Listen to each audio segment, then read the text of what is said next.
What's up, everybody? Welcome back. We are here with some more NFL DFS picks and lineup advice, this time for the single game showdown slate. Monday Night Football, FanDuel and DraftKings. It is the Denver Broncos and the Buffalo Bills. Welcome, I'm Brian Jester, co-founder here at Occupy Fantasy. In this video, we'll talk about the injuries that impact tonight's showdown slate, low-risk lineup construction tips, and showdown strategies to help get you to the top of those big contest leaderboards.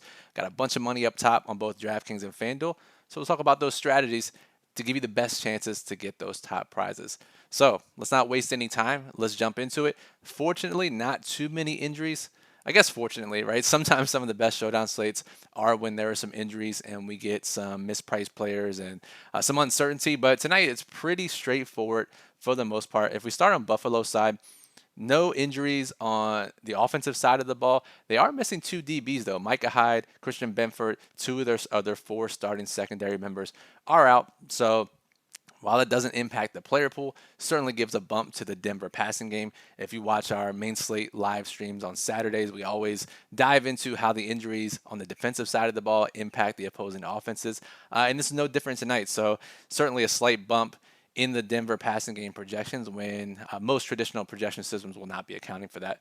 And then on Denver, there are no injuries to speak of. So we are left with what these teams have done in their last few games. Now, Denver did have a bye last week. Buffalo had a bye 2 weeks ago. And generally, we see teams change usage up a bit the week after their bye. For Buffalo, one of the biggest things that we saw was Khalil Shakir becoming the full-time wide receiver three. Trent Sherfield, Deontay Hardy moved to the bottom of the pecking order, and rightfully so. Been banging the drum for Shakir seemingly all offseason, dating back to our underdog best ball drafts. But I think a similar phenomenon could happen tonight with Denver. No clear reporting on this, but Marvin Mims, who everyone has been calling to get more targets, more routes, more snaps in the passing game, perhaps now, second half of the season, they looked at it during the bye week, integrate him more into the into the offense. But we'll talk about that more as we get into the high risk plays and talk about some of the cheaper options on this slate. Let's turn our attention to low risk contests, 50-50s, double ups, head to heads. Just have to beat half the field to double your money. If you've watched our videos before, you know the drill. If you haven't, you're new here, make sure you read our showdown guide on our site. Link is in the description below. Try to lock up all the scoring, play all the values. And I think we can do that tonight with a couple of pivots, or at least one pivot on DraftKings specifically. So if we wanted to play both quarterbacks, both running backs, we would play Allen, we would play James Cook, we would play Russell Wilson, and we would play Javonte Williams. Now, Denver has been running this three-headed approach pretty much all year as they ramp Javonte back up. Remember, he's coming off that ACL injury. Kind of ramp up his workload. They've been splitting with Jaleel McLaughlin, with Samaje Perine. However, that changed in the week before the bye, where Javonte Williams played a ton of snaps, 27 rushing attempts, completely dominated the opportunity in the Denver backfield. I assume that is their intention going forward, despite their love affair for Jaleel McLaughlin. But it could be game script dependent as well. Remember that game before the bye? Let's take a look here. Let's pull up the game log for Javonte Williams. That's when they upset Kansas City. They led the entire game basically. That is probably a difficult ask tonight against Buffalo in Buffalo. If they are trailing, I assume we will see a bigger split, whether that's more McLaughlin or likely more Perine. But just know that Javonte, when this game is close, is likely going to be their lead guy that they lean on in the run game. So either way, he's probably the guy we want to play, especially at just 7,200 in low risk contests on DraftKings. Now, if we play this 22.50 left per player, generally that is not a lot to work with. However, there's one guy who's clearly mispriced on DraftKings tonight. He will be extremely popular in low risk contests. He'll be extremely popular in small field GPPs, and that is Adam Troutman, the tight end for Denver. He is just $200 for some reason, despite running the most routes at the position for Denver right before their bye week. And he's a guy that you're going to want to play. Now, in large field GPPs, even in smaller GPPs, there's no guarantee that Troutman's going to put up a ton of points. I mean, literally scored 0 points last time out. But imagine if they're trailing in this game, he'll get a couple of targets. We saw, I mean, anywhere from 1 to 3 targets is probably the expectation. And for him to score just a point would be enough in low risk contests to fit these guys in. If we play him, that leaves us with 4,300. We could play Marvin Mims. We could play the Broncos defense. It doesn't necessarily get us to the next group of kickers or defenses. Why are we doing this? Okay, 4,300. Yeah, it doesn't get us to Shakir. It doesn't get us to Bass, Bills defense, both kickers. So that's one way. We could drop from Allen, but Allen is the highest projected player by a decent margin on this slate, so you probably want him in your captain spot in low risk contests. But I think the pivot we want to make here is from Cook to Diggs. And Cook has seen more snaps, especially when Buffalo has been leading. To me, if you just think about their play styles, Latavius Murray and James Cook, you would think that Cook would be the one getting more snaps when the Bills are trailing or in competitive game scripts. Uh, while Murray is the grinder. It's kind of been the opposite case so far this year. But either way, at 10K, someone had to be priced up that high, and DraftKings chose James Cook as that option. So he's definitely overpriced, and he won't be that popular in all contest types. I would prefer to pay up for Diggs here in low risk. We know he has a safe target floor, high ceiling, obviously. That leaves us with 2,300. And if we play Troutman, we could play Latavius Murray, another Bills running back. That gives us a nice safer floor. We could play P. Ryan to lock up most of the Denver production one of these ways, but I think this is the way you want to build for low risk contests on DraftKings tonight. Now, FanDuel is a little bit different for your 50-50s, double ups, and head to heads. Let's head over there. And it's not as simple. And I think here, if you look at the pricing difference, so Allen obviously is the MVP for our low risk lineups on FanDuel. Diggs is 15.5. James Cook is just 11,000. So a $4,500 difference is a big difference on FanDuel. And you can consider the half point PPR scoring. You want to opt for James Cook here if you're playing low risk. Now, the decision you have to make is Russ versus Javonte. And that if you tried to play both, which would be the ideal outcome, that leaves you with just $4,500. Russ Wilson, the quarterback in this half-point PPR scoring, is the preferred option. Williams, obviously, the workload was there last time, as I said, but uncertain tonight.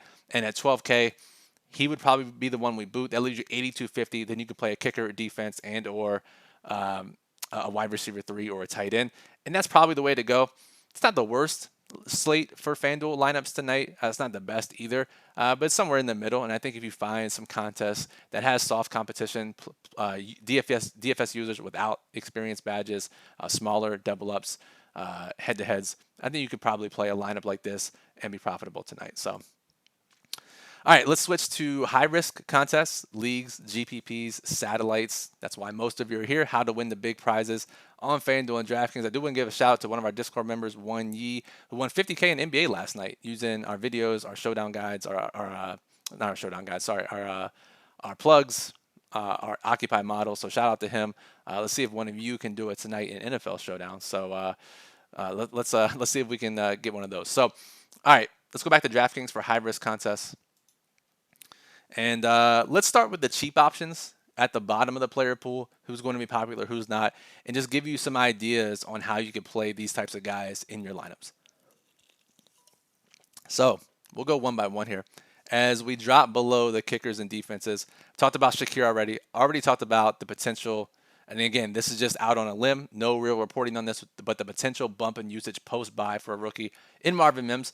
He had been splitting with Lil Jordan Humphrey, who ran 15 routes each last game, and Humphrey is, I believe, the minimum price. Yeah, $200. So if Mims does not get that post-buy bump, and they've seemingly been hesitant to do so all season, maybe little Jordan Humphrey is the beneficiary of that.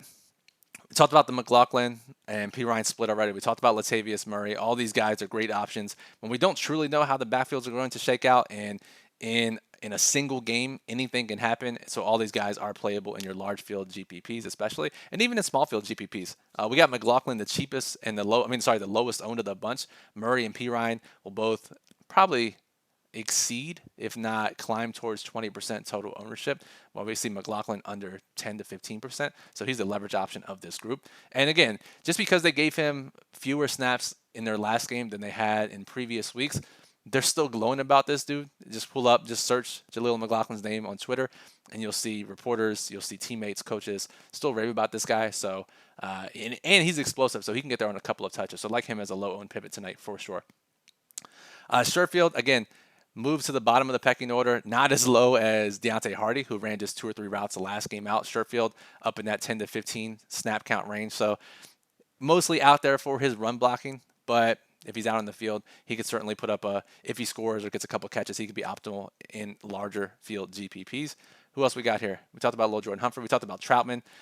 But they have a bunch of guys that they've been playing. So Manhurts has been playing some at tight end, as has Nate Atkins. So these are pivots away from Adam Troutman.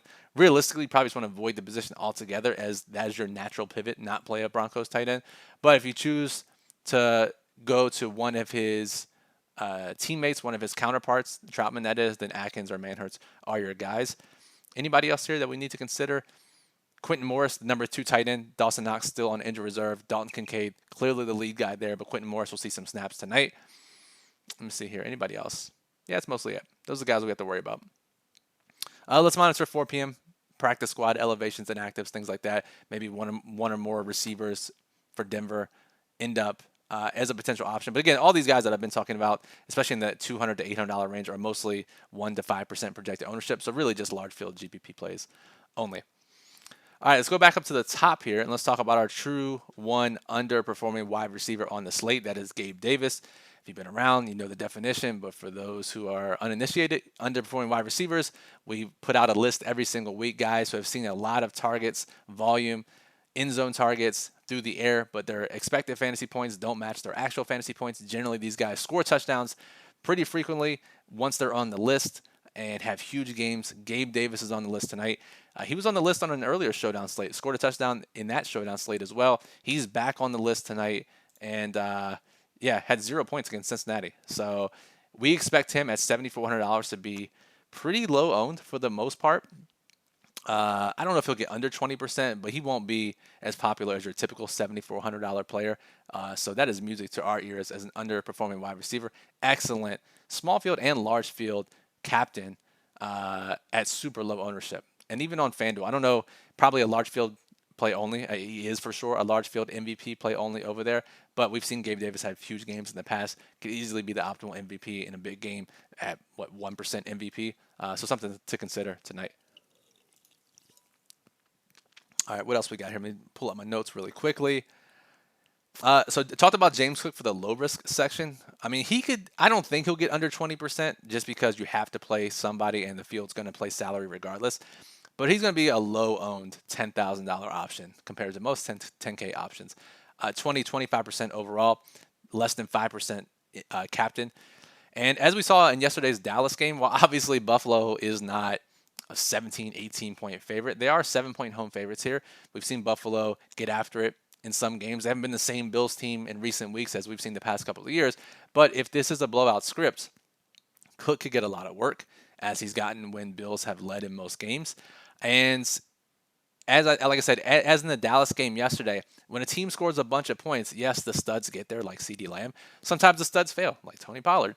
And as a result, if they put up that many points, there are going to be some low-owned guys that benefit as well. We saw Brandon Cooks yesterday. We saw Rico Dowdle. These types of guys benefit. So the lower-owned options, despite not looking great in projections compared to their salary or guys around them, they are the best types of GPP plays on these types of slates. So James Cook, Gabe Davis, while everyone else is going to play Stephon Diggs, Dalton Kincaid. It's very simple. So Cook and Gabe Davis are easily the best GPP plays on the Buffalo side. Sorry, wind outside blowing my door. That's crazy. All right, let's finalize here.